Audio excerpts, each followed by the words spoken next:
Visi mes esame poetai, visi mes truputį arkliai, kartais kantrus kaip mulai, o kartais pakvaišę žilai.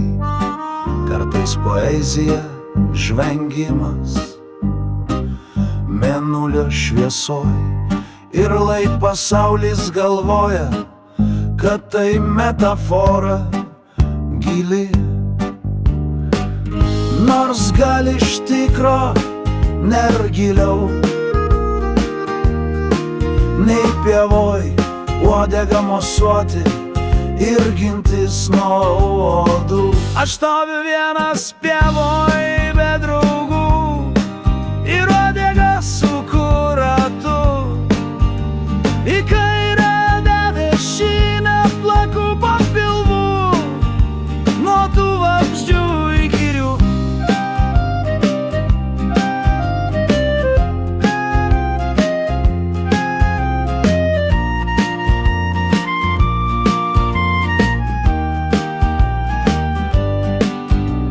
Seniau buvau labai naudingas, galėjau tempti plūgą, spirti į dantis, dabar stoviu pievoje. Motorą akimis lydžiu ir džiaugiuosi, kad daugiau plūgo reikalai ne mano reikalai.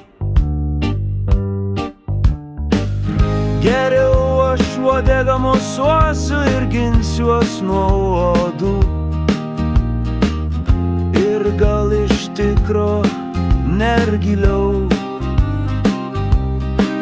nei pievoj uodegą mosuoti ir gintis nuo vabzdžių. Aš stoviu vienas pievoj be draugų ir uodegą suku. Į kairę, į dešinę plaku po pilvu, nuo tų vabzdžių įkyrių.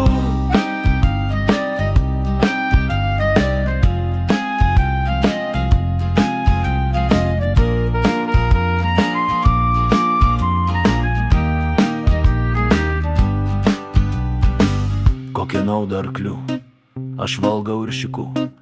Mane maudo ir šukuoja žaislas turtingų vaikų. Žvengiu ant visų. Turiu daug laisvo laiko, minčių ir norų atsiranda su kaupu.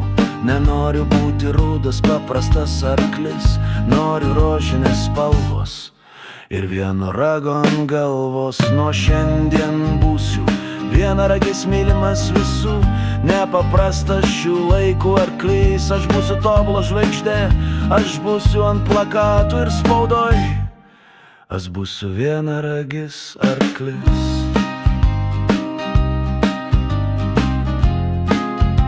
Nepaprastas arklys.